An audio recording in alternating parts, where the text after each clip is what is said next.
இந்த கடைசி நேரத்தில் அந்த சரணடைகள் இதெல்லாம் இருக்கத்தானே. எல்லாம் என்கிட்ட வந்திருந்தால் நான் தலை போட்டேன் என்றால் நிச்சயம் வயலில் தான் நான் பாதுகாத்திருப்பேன். நான் ஃபோன் ஆஃப் பண்ணிட்டு வச்சிருக்க மாட்டேன். நான் அதை பொருட்படுத்திருப்பேன்.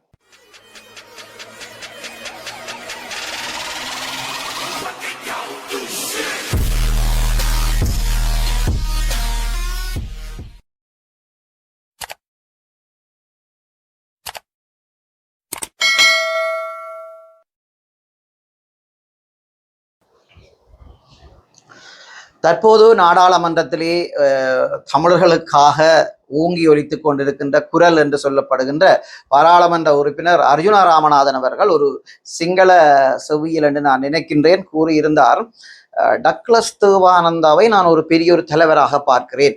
அது ஏன் என்று கேட்டால், எங்களுடைய தேசிய தலைவர் பிரபாகரனையே அவர் எதிர்த்தவர். ஆனபடியால் தேசிய தலைவரை எதிர்க்கிற அளவுக்கு ஒரு துணிவு இருக்கிற ஒரு தலைவரை ஆனபடியால் நான் அவரை வரவேற்கிறேன், அவரை நான் ஒரு பெரிய இடத்திலே வைத்திருக்கிறேன் என்று கூறுகிறார். அவர் சம்பந்தமாக உங்களுடைய கருத்து தற்போது? நான் அதை பற்றி அவருடைய கருத்துக்களை நான் ஒரு பொருட்டாக எடுக்கவில்லை. அவர் இதெல்லாம் கழிச்சொன்றிருக்கிறதா சொல்லப்படுகிறது.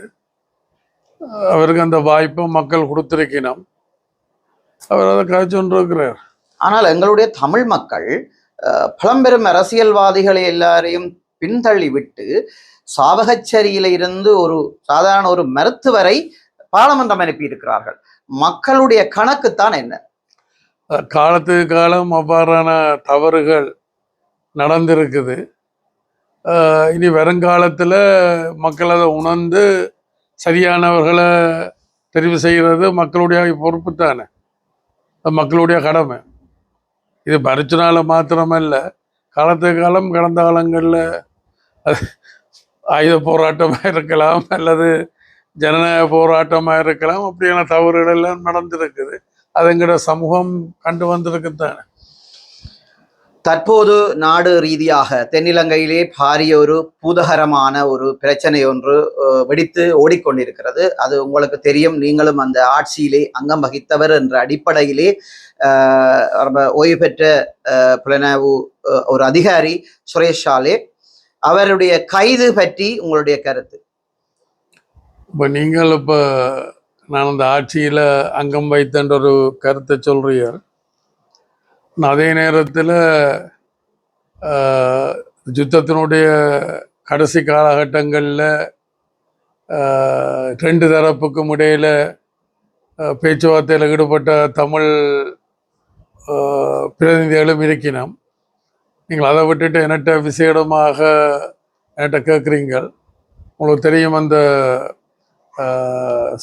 சரணடையக்கில் அந்த பேச்சுவார்த்தையில் ஈடுபட்ட தமிழ் பிரதிநிதிகளும் இன்றைக்கும் நாடாளுமன்றத்தில் இருக்கணும், நாடாளுமன்றத்துக்கு வெளியிலேயும் இருக்கணும்ன்றது வேறு முன்னாள் பிரதிநிதி. இது இப்போ இன்றைக்கு நீதிமன்றத்தில் இருக்கிறபடியினால் நான் அதை பற்றி கருத்து கூற விரும்புகிறேன். நடந்தால் ஆட்சி மாற்றம் ஏற்படும் என்று தென்னிலங்கை செய்திகள் கூறி வருகின்றன. இன்றைய சூழலில் இன்றைக்கு ஆட்சியில் இருக்கிறவர்கள் தொடர்பாக தென்னிலங்கை மக்கள் மத்தியில் ரொம்ப அதிருப்திகள் இருக்குது. அதனுடைய அர்த்தம் உடனடியாக ஒரு ஓவர்நைட் என்று சொல்லினோம், இரவோடு இரவாக மாற்றம் ஏற்படும் என்று நான் நினைக்க இல்லை. ஆனால் ஒரு தேர்தல் ஒன்று நடைபெறுமாக இருந்தால் அந்த மாற்றங்களை நாங்கள் எதிர்கொள்ள வேண்டி வரும் என்று நினைக்கிறேன்.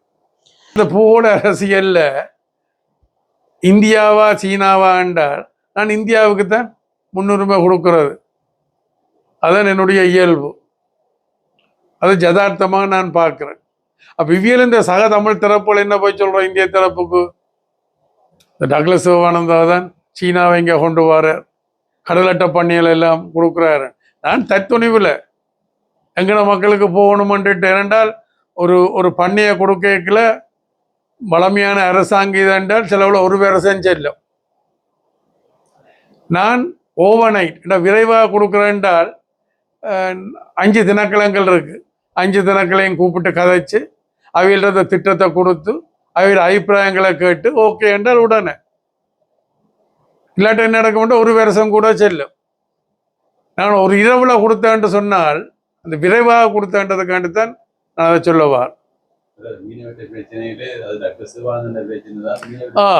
அது அவையோட பிரச்சனை, அவையா அதை பிரச்சனையா எடுக்கிறேன். நானே அதை பிரச்சனை, எங்கட மக்களுக்கு எது பிரச்சனையோ நியாயம்ன்றா நான் அதுக்காண்டி நிற்பேன். ஒருக்க நான் அங்கே வந்து அவையெல்லாம் பெருகினம்ன்றதுக்காண்டி நானே வந்து நின்று ஒரு 20 படகுகளை அந்த நேரம் உங்களுக்கு தெரியுமோ தெரியல, நீங்கள் அந்த நேரம் அங்காளியோ இங்காளியோ தெரியல.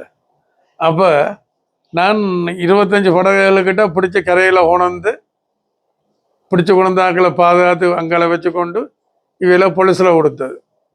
விடுதலை புலிகள் சமாதான கால பகுதியிலே விடுதலை புலிகள் சமாதான பேச்சுவார்த்தையை கையெடுத்த போது நோர்வே அரசாங்கத்தின் மத்தியஸ்துக்கு கீழ் நோர்வே அரசாங்கம் தான் அந்த மத்தியசம் வகித்தது. ஆனால் சர்வதேச ஊடகங்கள் தற்போது ஒரு பாரதூரமான ஒரு சுமையையோ அல்லது ஒரு பாரதூரமான குற்றச்சாட்டை வைக்கிறார்கள். இவர்கள் விடுதலை புலிகள் நோர்வேயை மத்தியசத்துக்கு வைத்தது முற்றுமுழுதாக 100% தவறானதாக என்று சொல்லியும், ஆனால் விடுதலை புலிகள் இப்பவும் உயிரோட்டத்துடன் இருந்திருப்பார்கள். அன்று இந்தியாவை மத்திசமாக, அதாவது தலைமைத்துவத்துக்காக வைத்திருந்தால், இந்தியாவை தலைமைத்துவமாக கொண்டு நோர்வை ஊடாக அந்த பேச்சுவார்த்தையை நடத்தி இருந்தால் விடுதலை புலிகள் தற்போதும் உயிரோட்டத்துடன் இருந்திருப்பார்கள் என்ற ஒரு எண்ண கருத்தை சர்வதேசம் இப்போது திணிக்கிறது. இது சம்பந்தமாக உங்களுடைய கருத்து? நான் அப்படி நினைக்க இல்லை. அதாவது தோத்துட்டுன்றதுக்காண்டி அது பிழையண்டோ, வெண்டுட்டுன்றதுக்காண்டி சரியண்டோ நான் பார்க்க இல்லை. அதை வடிவாக ஆய்வு செய்து தான் நான் என்னுடைய கருத்துக்களை சொல்கிறேன். இப்போ இலங்கை இந்திய ஒப்பந்தத்தை ஏற்றுக்கொண்டு போயிருக்க வேணுமென்றது தான் என்னுடைய இது. சரி, பூகோள அரசியலில் இந்தியாவுக்கு ஒரு பிரதான பங்கு இருக்கின்றதை யாரும் மறக்க முடியாது. அப்போ நாங்கள் அண்டைக்கே அதை முன்னெடுத்திருந்தால், இது வெண்டைக்கு என்னென்ன கூட்டி கழித்து பார்த்தால் இருக்கிற இழந்தது தான் அண்டைக்கு. அதாவது அந்த திரைக்கடலோடியும் திரவியம் தேடுன்றது போல ஒரு இடம் புலம்பெயர்ந்த மக்கள் ஒரு கொஞ்சம் பேர் நல்லா இருக்கணும். புலம்பெயர்ந்து போன பெரும்பான்மையான ஆக்களில் ஒரு சிலரை தவிர, போத வசு அதுகளுக்கு அடிமைப்பட்ட ஆக்களை தவிர மற்றபடி வெளிநாடுகளில் நல்லா இருக்கணும். அவைகளுக்கு இருக்கிறதுக்கு இடமோ சாப்பாடோ உடுப்போ எந்த பிரச்சனையும் இல்லை, விளங்குதான், அதெல்லாம் நல்லா இருக்கணும். ஆனால் இங்கே நாங்கள்லாம் எல்லாத்தையும் இழந்து போயிருக்கிறோம். இதுக்கு காரணமாக நான் நோர்வேயோ இந்தியாவையோ நான் பார்க்க இல்லை. நாங்கள்லாம் அதுக்கு காரணம், தமிழ் தரப்பு தான் அது காரணம் மட்டும் பார்க்குறேன். நாங்கள் எங்களில் இருக்கக்கூடிய குறைபாடுகளை, எங்களில் இருக்கக்கூடிய பலவீனங்களை மூடி மறைக்கிற மாதிரியான கதையெல்லாம் அதுகள். நான் இப்போ ஒரு இதோட சம்பந்தம் இல்லாத ஒரு ஆள் என்ற இல்லை, நான் இதோட சம்பந்தப்பட்ட ஒரு ஆள், விளங்குதான். நான் அடிக்கடி சொல்கிறேன்னா, அந்த பாலஸ்தீன விடுதலை இயக்கத்துக்கு போயிருக்கிற 78ஆம் ஆண்டு அந்த போராட்டத்தை நான் பார்த்த உடனே, பயிற்சிக்கு போயிருக்கல, அந்த போராட்டத்தை பார்த்த உடனே எனக்கு விளங்கிட்டது அது போகிற போக்கு வெற்றியை நோக்கி போகாது. அப்போ எங்களை மாற்றி அமைக்க வேணும் என்று சொல்லித்தான் நான் வந்தேன். ஆனால் தூரவசவசமாக என்னால் முடியல. அப்புறம் 90ஆம் ஆண்டு திரும்பி, உங்களுக்கு தெரியும் இலங்கை, ஏன்னா இந்திய பட காலத்தில் நான் இங்கே இலங்கையில் இருக்கே இல்லை. 86 மே போய் 90 மே தான் திரும்பி வந்தேன். அப்போ அந்த இடப்பட்ட காலத்தில் நடந்த நல்லதுக்கோ கெட்டதுக்கோ எனக்கும் அதுக்கும் எந்த சம்பந்தமும் இல்லை. நேரடியாகவும் சம்பந்தம் இல்லை, மறைமுகமாகவும் சம்பந்தம் இல்லை. ஆனால் நான் ஒரு தார்மீக பொறுப்பெடுக்கிறேன். ஆயுத போராட்டத்தினுடைய ஆரம்ப போராளிகள் ஒருவன் என்ற வகையில் நான் அதுக்கு தார்மீக பொறுப்பெடுக்கிறேன். அப்போ 90ஆம் ஆண்டு வரைக்கும் ஒரு மாற்று கொள்கை, மாற்று வேலை திட்டம், இது நீங்கள் சொன்னது போல மத்தியில் கூட்டாட்சி, மாநிலத்தை சுயாட்சி என்றது, மற்றது தேசிய நீரோட்டத்தில் கலந்து கொள்வது, நாடாளுமன்ற ஜனநாயகம், மற்ற தேசிய நல்லிணக்கம், இது கூடாகத்தான் பிரச்சனைகளை தீர்க்கலாமே நான் இங்கே வந்தது. ஆனால் என்னால் என்னுடைய இந்த மாற்று கொள்கை, மாற்று வேலை திட்டத்தை நோக்கி மக்கள் அணிதிரண்டு வரையக்கல. யார் அதை எதிர்த்தது? பிரபாகரனுடைய பகுதி தான் அதை எதிர்த்தது. மற்றாக்களும் எதிர்த்தது காரணம் பிரபாகரன் மேலே இருக்கக்கூடிய உயிர் பயம், அரசியல் அச்சுறுத்தல். எனக்கும் அது இருந்தது தான், உயிர் பயம் அச்சுறுத்தல் எல்லாம் இருந்தது தான். அல்லது நான் அதற்கெல்லாம் பொருட்படுத்த இல்லை. நான் சரியான நிலப்பாட்டில் இருக்கிறேன்னுட்டான் அதை நோக்கி போனேன். அப்போ இதுதான் உங்களுடைய அந்த இதை நான் ஏற்றுக்கொள்ளேன். நாங்கள்லாம் எங்களோட பிரச்சனையை காரணமே ஒழிய இப்போ இலங்கை இந்திய ஒப்பந்தத்துக்கு முதல் தென்னிலங்கை அரசியல்வாதிகளை பொறுத்த வகையில் வேறு சூழலுக்கெல்லாம் இருந்தவர்.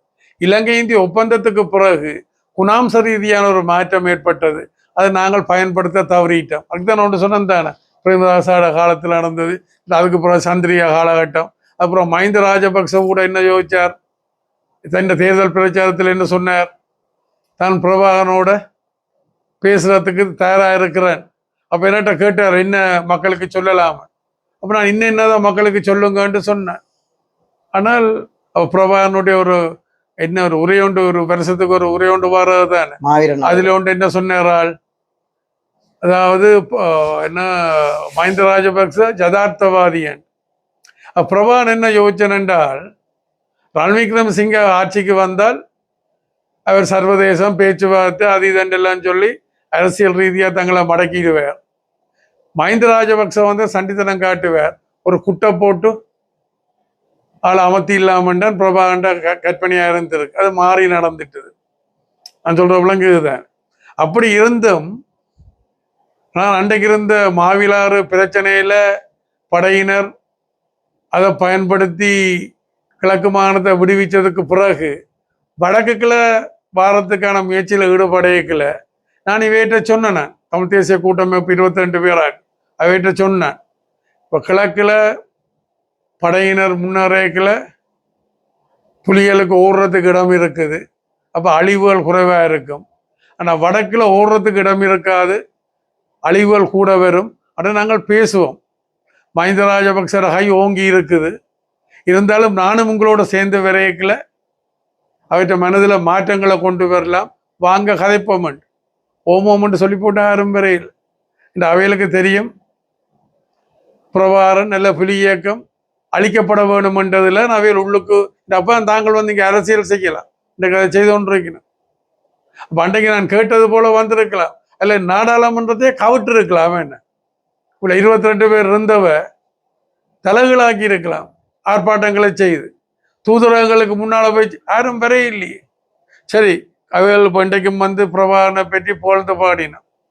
பிரபாகரன் நிர்வாணமாக வெற்றுடலோட இருக்கேக்கில் இதில் யாரும் போய் பொறுப்பெடுக்க தயாரே இல்லை. நாங்கள் தங்கள தலைவர் அவர் தாங்கள் அடக்கம் செய்கிறோம் யாரும் முன்வரே இல்லை. புலம்பெயர்ந்த நாட்டிலையும் யாரும் வர இல்லை. அப்போ இது என்ன மாதிரி அது இதுதான் எனக்கு தெரியும் விளங்குது. அவியல் அழிய வேணும் என்று இருந்திருக்கணும். தற்போது இருக்கிற தமிழ் அரசியல்வாதிகள் இறுதி யுத்தத்தின் போதும் அரசியல்வாதிகளாகவும் இருந்தார்கள். சில பேர் இங்கே இருந்து வெளிநாட்டுக்கு போய் என்ன சொன்னவ தெரியுமா, வெளிநாட்டில் ஆக்கள் கேட்டிருக்கணும் ஏன் இன்னும் ஈழங்கட தன்னாடு கிடைக்கலன்றனோ இந்த பாவியல் என்ன சொன்னாங்க, எங்கட மக்கள் அழிஞ்சது காணாது விளங்குத. அதாவது இப்போ நாங்களே நிலத்தை கொத்துறோம், அதை பண்படுத்தி அதை பயனை பெற்றுக்கொள்ளத்தான் அதுக்கு நாங்கள் வியர்வை சிந்த வேண்டி வரலாம். மாறாக என்ன நடந்திருக்குது, நிலத்தை கொத்துறான்ட்டு கையை காலத்தானே கொத்தி இருக்கிறோம். நாங்கள் என் கடலுக்குள்ள போகிறோம், கவுண்டு ஓட்டுனவா இல்லை, அதை அறுவடை செய்கிறதுக்கு தானே. அப்போ தமிழ் தரப்புல தான் நான் இந்த பிள்ளைகளை பார்க்குறேனே ஒழிய தென்னிலங்கையில இல்லை. தென்னிலங்கை பிள்ளைன்ட்டு சொல்லித்தான் நாங்கள் ஆயுதம் தூக்கினது, அவங்க பிள்ளையானாக்கலன்ட்டு தானே. எனக்கு எல்லாம் என்ன பயங்கரவாத தடை சட்டத்துக்குள்ள பணா கூட இதில் எல்லாம் இருக்க அடிப்பாங்க. எங்க வெளியால் ஒரு பிரச்சனைடா வந்து அடிப்பாங்க. நான் அவங்கள்ட்ட குரணைக்கையில் நாங்கள் தேடிக்கொண்ட வின நாங்கள் தேடிக்கொண்டது. அப்போ நாங்கள் அதை எதிர்கொள்ளணுமெண்டு விளங்கான நான் தங்கத்துறையாக அதை நேற்று அவங்களுக்கு சொன்னேன். அது சொல்கிறேன் சரியில்லை. இதுலேயே இன்னொரு பிரச்சனை ஒன்று இருக்கு சார். ஆசியாவிலேயே ஒரு வல்லரசாகத்தான் விளங்கி கொண்டிருக்கிறது இந்திய அரசாங்கம். ஆசியாவில் ஒரு வல்லரசாகத்தான் விளங்கி கொண்டிருக்கிறது இந்திய அரசாங்கம். அதாவது இந்திய படைய துரத்தி என்ன இந்திய பட திரும்பி இந்தியாவுக்கு போனவரை என்ன சொல்லிச்சு, நம் இலங்கையின் என்ன உலகத்தினுடைய 4வது பெரிய படையை துரத்தினாங்களே. ஆனால் கடைசியில் முள்ளிவாய்க்கால் என்ன நடந்தது, உலகத்தினுடைய 35வது இடத்துல இருக்கிற இலங்கை படையை வந்துட்டுது. எல்லாம் பக்கம் தான் எனக்கு உண்மையா அதாவது இப்போ பிரபாகனுடைய கொள்கைகள் அல்லது பிரபாகனுடைய செயல்பாடுகள் மேல எனக்கு அவநம்பிக்கையும் அதிருப்தி இருந்தாலும் கடைசியில பாதிக்கப்பட்டது எங்கட சமூகம் தானே, எங்கட மக்கள் தானே. இப்ப நீங்கள் புலி இயக்கத்தில இருந்தா நீங்களே என்ன வானத்திலேருந்து வந்த நீங்களே எங்கட சமூகத்துக்குள்ள இருந்தா நீங்கள் வந்து ஆரம். அப்ப நான் அப்படித்தான் பார்க்கிறேன் எங்கட சமூகத்தினுடைய பிள்ளைகள். அப்ப அவியல் மேல வரக்கூடிய தாக்கங்கள் பாதிப்புகள் அது என்னையும் உணர்வு ரீதியான ஆளுன்றது என்னையும் பாதிக்கும். அப்படித்தான் நான் என்னுடைய அரசியலை நான் முன்னெடுக்கிறேன்.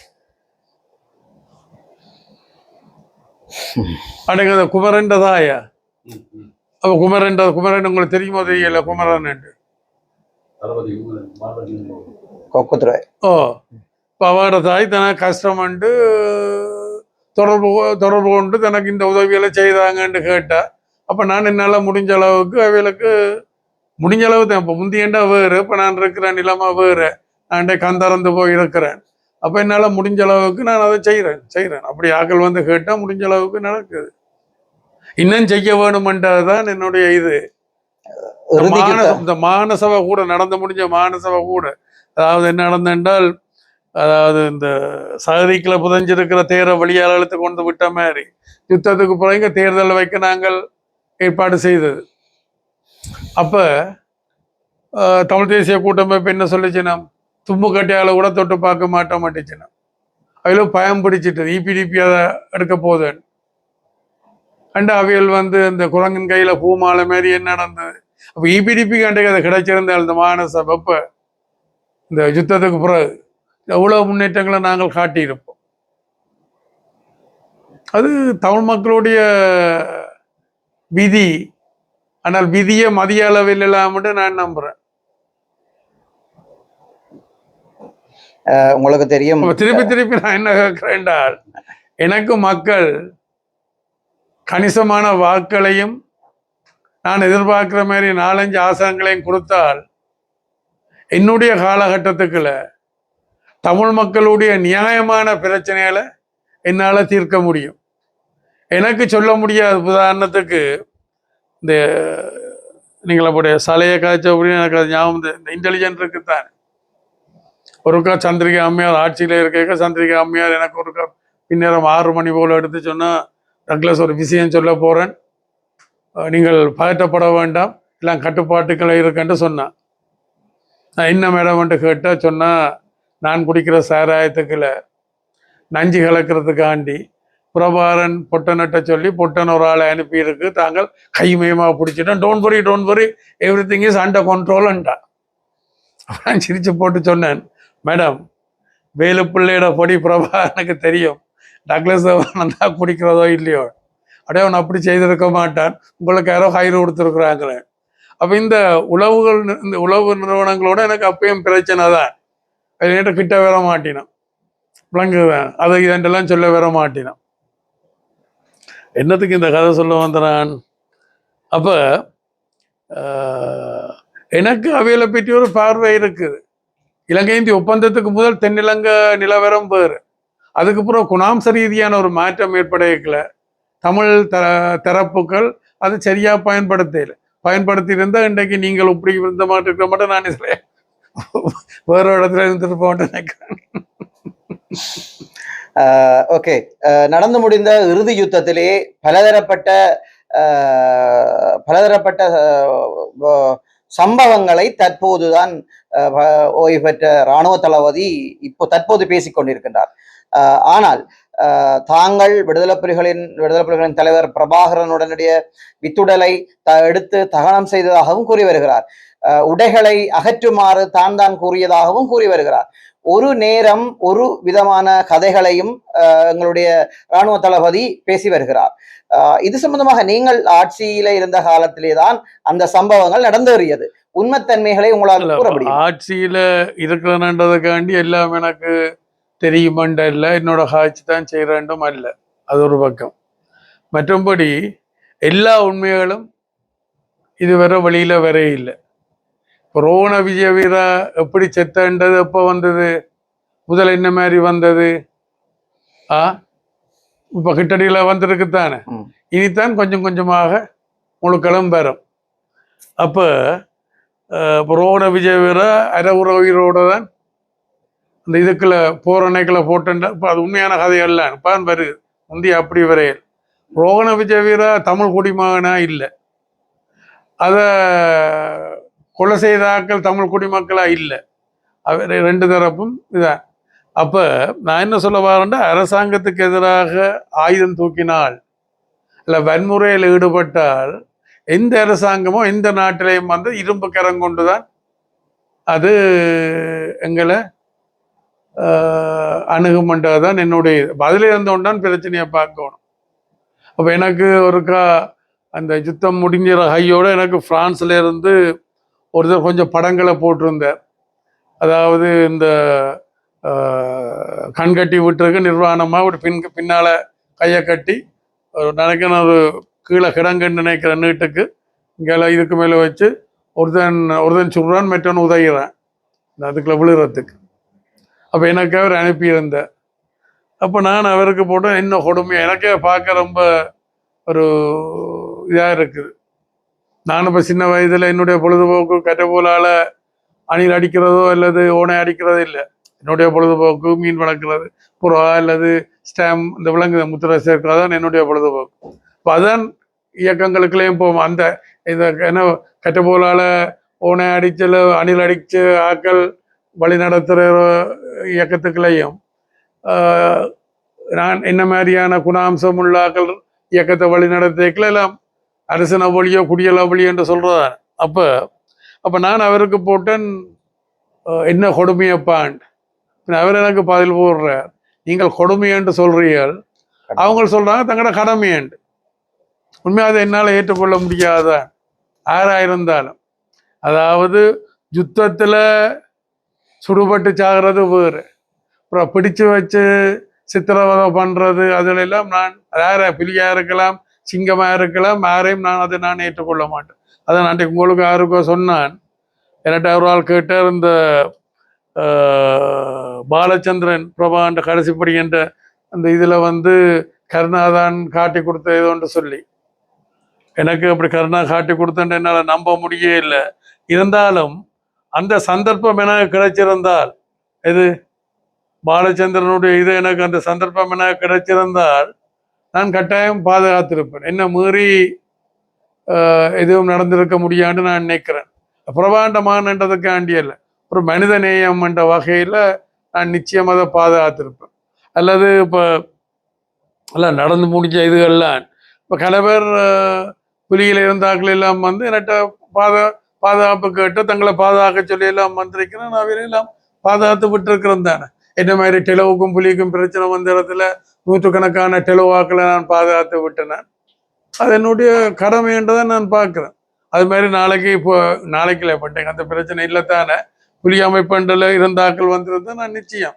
அப்போ உங்களுக்கு தெரியும் இங்கே எங்கே விரிசவில்லையா விரிசவில்லை இது இடத்துல ஒழிச்சிருந்து வந்து அப்புறம் அங்கே பாதுகாத்து விட்டது தானே இது புலியில் இருந்து அங்கே தப்பி விட முடியாமல் இங்கால வந்து மாட்டுப்பட்டு அப்புறம் எங்கள்கிட்ட வந்து அகலைக்க வச்சு சாப்பாடெல்லாம் கொடுத்து பாதுகாத்து விட்டது தானே பிடிச்சி கொடுக்க இல்லை நான் சொல்கிற விளங்குதான் ஆனால் இபிஎல் ஒரு பிரச்சனை வந்து என்னென்றால் இந்த ஸ்ரீசபாட்னம் இருக்குத்தானே ஸ்ரீசபாட்னம் இப்போ சுருக்கமாக சொல்கிறேன் ஸ்ரீசபாட்னம் ஒழிச்சிருந்தவர் கிட்டனால் தேடப்பட்டு ஒழிச்சிருந்தவர் அப்போ அவர் நேட்ட வந்திருந்தால் கிட்ட வந்திருக்க முடியாது நான் பாதுகாத்திருப்பேன் என்ற சக போராளி கட்டாயம் பாதுகாக்கப்பட வேணுமென்றதுதான் அது ஆட்டகைக்கு போச்சுது இபிஎல் உள்ளுக்கு சில பிரச்சனை இல்லை மெட்டாக்கள் போய் கூட்ட விட்டுட்டீங்கன்னா அப்போ என்கிட்ட என்னுடைய இதில் ஒரு பாதுகாப்பு தேடி யார் வந்தாலும் நான் நிச்சயம் அவையில் பாதுகாத்திருப்பேன் இப்போ இதாச்சும் சொல்லுவேன் தான் அப்போ கன பேர் அங்கால முந்தைய சேட்டலைட் ஃபோன் இருந்தானே அங்கால வெண்ணிக்கல அப்போ நானும் இங்கே பாவிச்சேனேன் அப்போ அந்த நேரத்தில் பல பேர் என்னோட எடுத்து கதைக்கிறவன் நாங்கள் வந்த எங்களை பாதுகாப்பியலான் நீங்கள் வாங்க பிரச்சனை இல்லை நான் அது என்னுடைய பொறுப்பு இது பெரிய இடம் இதுக்குள்ள நூற்றுக்கணக்கான ஆக்கள் பெரிய மண்டபம் தானே நூற்றுக்கணக்கான ஆக்கள் அதுக்கெல்லாம் நான் வச்சிருப்பேன் எனக்கு அதெல்லாம் பிரச்சனை இல்லை ஆனால் இந்த கடைசி நேரத்தில் அந்த சரணடைகிற இதெல்லாம் இருக்கத்தானே எல்லாம் என்கிட்ட வந்திருந்தால் நான் தலை போட்டேன் என்றால் நிச்சயம் வயலில் தான் நான் பாதுகாத்திருப்பேன். நான் ஃபோன் ஆஃப் பண்ணிட்டு வச்சிருக்க மாட்டேன். நான் அதை பொருட்படுத்திருப்பேன் அங்கே வெந்நீக்கில். அப்போ நானும் இங்கே பாவிச்சேனேன். அப்போ அந்த நேரத்தில் பல பேர் என்னோட எடுத்து கதைக்கிறவன், நாங்கள் வந்த எங்களை பாதுகாப்பியலான். நீங்கள் வாங்க, பிரச்சனை இல்லை, நான் அது என்னுடைய பொறுப்பு. இது பெரிய இடம், இதுக்குள்ள நூற்றுக்கணக்கான ஆக்கள், பெரிய மண்டபம் தானே, நூற்றுக்கணக்கான ஆக்கள், அதுக்கெல்லாம் நான் வச்சிருப்பேன். எனக்கு அதெல்லாம் பிரச்சனை இல்லை. ஆனால் அந்த கடைசி நேரத்தில் அந்த சரணடைகள் இதெல்லாம் இருக்கத்தானே, எல்லாம் என்கிட்ட வந்திருந்தால் நான் தலை போட்டேன் என்றால் நிச்சயம் வயலில் தான் நான் பாதுகாத்திருப்பேன். நான் ஃபோன் ஆஃப் பண்ணிட்டு வச்சிருக்க மாட்டேன். நான் அதை பொருட்படுத்திருப்பேன். அளவானாக்கள் அதை போட்டு கொள்ளலாம். என்கிட்ட வந்திருந்தா நான் கட்டாயம் பாதுகாத்திருப்பேன். அது என்னுடைய குணாம்சம், ஒரு கேரக்டர். அது நீங்கள் கூறியிருந்தீர்கள் ரோகிண விஜயவீரருடைய சாவு அந்த நேரமே முழுமையாக எப்படி அவர் சாவடைந்தார் என்பது தெரியாது. தற்போதைய காலத்தில் தான் அவருடைய சாவு எப்படி நடந்தது என்றதெல்லாம் அலசல் பசலாக வருகிறது என்று கூறியிருந்தீர்கள். இவ்வளவு காலத்துக்கு பிறகு, இத்தனையோ வருடங்களுக்கு பிறகு. அதே மாதிரி தான் தற்போது விடுதலை புலிகளின் தலைவர் பிரபாகரனுடைய சாவிலையும் மர்மங்கள் இருக்கிறதாக உங்களுடைய வினாவிலே நாங்கள் தெளிவாக விளங்கிக் கொள்ளக்கூடியமாக இருக்கிறது. உங்களுடைய கருத்திலே ஆனால் தற்போதைய முன்னாள் இராணுவ தளபதி கூறி வருகிறவருடைய ஒவ்வொரு குற்றச்சாட்டுகளும் உண்மையற்றவைகள் என்று கூறுகிறீர்களா? அதாவது இப்ப என்னென்றால், இப்ப இந்த யுத்த காலகட்டத்தில் நடந்த பிரச்சனைகளை எல்லாரும் இப்போதைக்கு வழியால சொல்ல மாட்டேனோம் என்றால் யுத்த குற்றங்கள் என்ற ஒரு பிரச்சனைக்கு போக வேண்டி வரும். என்ன மாதிரி இந்த ரோகண விஜயவீராவனுடைய இது நீண்ட காலத்துக்கு பிறகு வருகுதோ அது மாதிரி தான் இங்கேயும் வரும். இப்போ கொஞ்சம் கொஞ்சம் வருகுது, விளங்குது தானே. அப்போ நடந்ததுக்கு புறம்பான கதைகளும் இருக்குது, உண்மையான கதைகளும் இருக்குது. ஆனால் நாங்கள் அதுக்காண்டி பொறுத்திருப்போம். நாங்கள் இதில் இனி அவசரப்படுறதில் ஒன்றும் நாங்கள் காண போகிறதில்லை தானே. இன்றைக்கு பார்த்தீங்கள் என்றால் புலம்பெயர்ந்த நாடுகளில் என்ன சொல்லி நாம் அண்ணர் இருக்கிறாராம் அண்டு ஒரு பதிவு சொல்லுது. தாங்கள் போய் பார்த்தேன்டெல்லாம் சொல்லினோம், திரும்பி வர போகிறாருன்றெல்லாம் சொல்லினோம். அதில் உண்மை அது நான் சொல்லலாம். அதில் உண்மை இல்லை, அதில் உண்மை இல்லை என்றால் பொய் என்றால் அவியல் ஒரு சீலாப அரசியலுக்காண்டி தாங்கள் சேர்த்த காசுகளை சொத்துக்களை பாதுகாக்கிறதுக்காண்டி அப்படியான கதைகளை சொல்லினோம் மட்டும் நான் நினைக்கிறேன். அதில் எந்த உண்மையும் இல்லை. தற்போது யாழ் மாவட்டத்திலே யாழ்ப்பாண மத்திய கலாச்சார நிலையம் தொடர்பாக உங்களுடைய நிலைப்பாடு என்ன? அதாவது இந்த யாழ்ப்பாணத்துக்கு ஒரு கலாச்சார மையம் தேவை என்று சொல்லி எங்கட முயற்சி தான் 99.9, 99.9% எங்கட முயற்சி. நம்மளோட ஆட்சி மாநகர சபையில் இருக்க, நான் அமைச்சராக இருக்கல யுத்தம் முடிஞ்ச கையோட அங்கே இந்தியாவுக்கு போனது, டெல்லிக்கு போனது, பல கோரிக்கைகளோட அதுகளில் வச்சதுதான் அந்த கோரிக்கை, விளங்குதுதான். அப்புறம் ஆட்சிகள் எல்லாம் மாறிட்டுது. அப்புறம் மோடி அங்கே வந்தவர், அப்புறம் இங்கே விக்னேஸ்வரன் அவியல் கல் வச்சு கட்டி முடிச்சாச்சு. அந்த நிறம் கூட எனக்கு விருப்பம் இல்லை. எது தற்போது இருக்கிறது இந்த நிறம், இந்த நிறம் அடிச்சிருக்கணும் தானே. என்னால் தூரத்தில் இருந்து பார்க்கல ஒரு வெளிச்சம், ஒரு வெளிச்சம் அதில் இல்லை. நான் அடிக்கடி அங்கே போயிட்டு வரைக்கும் நான் சொல்கிறேன், அடுத்த முறை மாற்ற வேணும், நிறத்தை மாற்ற வேணும்னு. அப்போ எங்கட கோரிக்கைக்கு அமைவாகத்தான், கோரிக்கை மாத்திரமே நாங்கள் கொடுத்த திட்டம் அதுக்கேற்ற வகையில் நவையில் அதை செய்திருக்கிறோம். அந்த நேரத்தில் நாங்கள் ஆட்சியில் இல்லை, நடந்து முடிஞ்சது. இப்போ அதுக்கு திருவள்ளுவர் என்றும் சரஸ்வதி என்றும் பல பேர்கள் அடிபடுது. ஆனால் எங்களுடைய வலுவான இது என்னென்றால் அது யாழ்ப்பாணத்துக்கு புறப்பட்ட அந்த மண்டபம். அப்போ அந்த பேர்லாம் இருக்க வேணுமென்றதான் என்னுடைய இது. அது மாநகர சபைக்கு தான் கேட்டுனாங்க, மாநகர சபைக்கு தான் கொடுத்த ஒப்பந்தங்கள் எல்லாம் என்ற கையில் இருக்குது. 2014ஆம் ஆண்டு 2014 அந்த மாதிரி செய்த ஒப்பந்தம் எல்லாம் இருக்குது. அப்போ இடையில ஆக்கள் மாறி இந்த ஜாழ் நூல் நிலையத்தை எடுத்துக்கொள்ளுங்களேன். ஜாழ் நூல் நிலையம் ஒரு பக்கம் சிங்கத்தாலையும் மற்ற பக்கம் புலியாலையும் அது சிதைஞ்சு போச்சு ஜால் நூலம். சிங்கம் அங்கால பக்கம் புலி இங்கால பக்கம், அதால் சிதைஞ்சு போச்சு. பிறகு விடுவிச்சாச்சு, அது யாழ் மாவட்டம் விடுவிக்கப்பட்டுட்டு. அப்போ புனரமைக்க வழி கிடைக்கல. பிரபாகரனுடைய தரப்பிலையும் அதுக்கு ஒத்தோடியல் ஆன தமிழ் இயக்க தமிழ் கட்சிகளும் இல்லை அது அழிவின் சின்னமாக இருக்க வேணும் என்று அதை செய்ய விடையில். அப்போ நான் என்ன சொன்னேன், அது ஆக்கத்தினுடைய அழிவில்லை, ஆக்கத்தினுடைய சின்னமாக அறிவின் சின்னமாக இருக்க வேணும் என்று சொல்லி அதை கட்டி முடிச்சாச்சு. இன்றைக்கு யாழ்ப்பாணத்தினுடைய ஒரு அடையாளமாக இருக்கு. அப்போ அன்றைக்கு நாங்கள் அதை கேட்டிருந்திருந்தால், நானும் அந்த உயிர் பயத்துக்காண்டி அரசியல் பயத்துக்காண்டி நானும் மௌனமாக இருந்திருந்தால் இன்றைக்கு எங்களுக்கு அந்த கட்டிடம் இந்த அளவுக்கு வந்திருக்காது. என்ன மாதிரி இன்றைக்கு யாழ் மாநகர சபையினுடைய கட்டிடம் அப்படி இருக்குதோ அது மாதிரி தான் அதுவும் இருந்திருக்கு. அப்படி கணக்கு நான் உதாரணம் சொல்லலாம். அல்லது இந்த யாழ் மணிக்கூட்டு கோபுரத்தை சுற்றி முன்னாள் அரசர்கள் என்று சொல்லி ஒரு 3 பேரை வச்சு நாங்கள் ஆரம்பத்துடன் கேட்க இல்லை.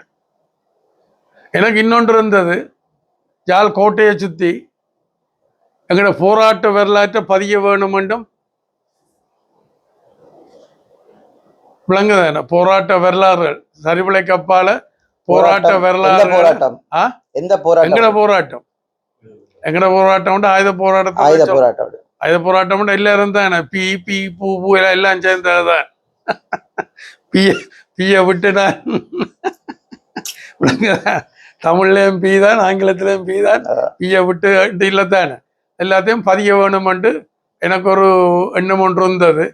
சில விட நான் அதை செய்வேன். திருப்பி ஆட்சிக்கு வந்தால் உள்ளாந்தர் ஹோட்டல் இருக்குத்தானே, சரி பியினுடைய ஒரு சிலையை அன்னைக்கு ஒரு தலையை இல்லை எல்லாருக்கும் இந்த ஒரு வச்சு போட்டு, நான் அப்போ ஒரு எனக்கு படிப்பிச்ச ஒரு ஆர்ட் மாஸ்டர் இருந்த சிவபிரகாசம் இறந்து போனார். அப்போ அவரோட நான் அப்போ காய்ச்சிருக்கிறேன். அவர் இந்த இதுகளெல்லாம் உருவங்கள் எல்லாம் வடிவாக செய்வார். அவரோட காய்ச்சிருக்கிறேன். இப்போ என்ன முன்னேற்றமாக இருக்குது. நாளைக்கு எனக்கு சந்தர்ப்பம் கிடைச்சால் நான் அதை செய்வேன். சரிபிள்ளைன்றது வேற, வரலாறுன்றது பதியப்படத்தானே வேணும். நீங்கள் அந்த வரலாறு என்று கூறுகிற போது எனக்கு ஒரு ஞாபகம் வருகிறது. பண்டைய காலத்து வரலாறு, அரச காலத்து வரலாறுகள் இல்லையும் சரி, இனிவரும் வருகிறாங்க. இப்ப தமிழர் தரப்பு உரிமை போராட்ட வரலாறு அதுதான். அந்த காலத்திலே நாங்கள் இன்று புத்தகங்களூடாக வரலாறுகளை படிக்கிறோம் தானே. அதே மாதிரி எங்களுடைய தமிழர் தரப்பும் நாடு கோரியோ உரிமை கோரியான போராட்ட வடிவங்கள் புத்தகமாக்கப்பட வேண்டும். ஆனால் அப்படியான வரலாறுகளை இனிவரும் சமுதாயங்கள், இளைஞர் சந்ததிகள் படிக்கிறதுக்கு உங்க சிங்கள ஆட்சியாளர்கள் இந்த பயங்கரவாத தடை சட்டம் என்றதை கொண்டு முட்டுக்கடை போடுவார்களா? நான் மீண்டும் ஆட்சிக்கு வந்தால் எனக்கு எந்த பயங்கரவாத தடை சட்டமும் எதுவும் தடுக்காது. அதை என்னால செய்ய முடியும். இறுதியான கேள்வி, வடமாகாண சபை தேர்தல் நடைபெறுமா? இந்த சூழல்ல, நாடு இருக்கிற சூழல்ல என்னென்றால், இன்றைக்கு ஆட்சியில் இருக்கிறார்கள் இருக்கணும் தானே, அவைகளுக்கு ஒரு கொள்கை பிரச்சனை இருக்குது. நாங்கள் எல்லாரும் அதிகார பயிர்வு என்று சொல்றோம், அவர்கள் அதிகார பரவலாக்கம் என்று சொல்லினோம். 87ஆம் ஆண்டு இலங்கை இந்திய ஒப்பந்தம் கைச்சாத்திடைக்கல, அன்னைக்கு யூஎன்பி தான் இருந்தது ஆளுங்கட்சி. அப்போ எதிர்கட்சி SLP, ஸ்ரீலங்கா சுதந்திர கட்சி. அப்பயும் இதான் ஆளுங்கட்சி ஒன்றை செய்தால் எதிர்கட்சி எதிர்க்கிறதும், எதிர்கட்சி நாளைக்கு அதான். அப்போ சுதந்திர கட்சியும் அதை எதிர்க்க JVP அவைகளோடு சேர்ந்து நாட்டை கொளுத்தினது. அதுக்கு எதிராக இந்திய விஸ்தரிப்பு வாதம், இந்திய எதிர்ப்பு வாதம் என்று சொல்லி எதிர்த்தது. அப்புறம் அதுக்கு பிறகு அவையிலும் அதை பயன்படுத்தி கொண்டுச்சினோம்.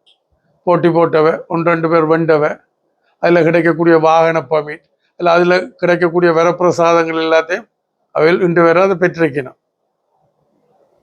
இப்போ அவையல் ஆட்சியில் இருக்கணும். இப்போ அவையலுக்கு அதில் ஒரு கொள்கை பிரச்சனை இருக்குது, விளங்குதான். அடுத்தது, இன்றைக்கு இருக்கக்கூடிய இந்த பொருளாதார சூழல் இருக்குது. அவையல் கணக்க சொல்லி, அதாவது ரொம்ப கவர்ச்சிகரமான திட்டங்கள் எல்லாத்தையும் முன் வச்சவன் கறக்க சொல்லி வந்தவன் அவைகளால் செய்ய முடியல. அப்போ தேர்தல் நடந்தால் சில வேளை தோல்வியை பின்னடைவை சந்திக்க வேண்டி வருமென்ற காரணங்களால் ஒன்று கொள்கை பிரச்சனை, மற்றது தோல்வி பிரச்சனை, பின்னடைவு, கொள்கையும் பின்னடைவு. அதுகளால் இதை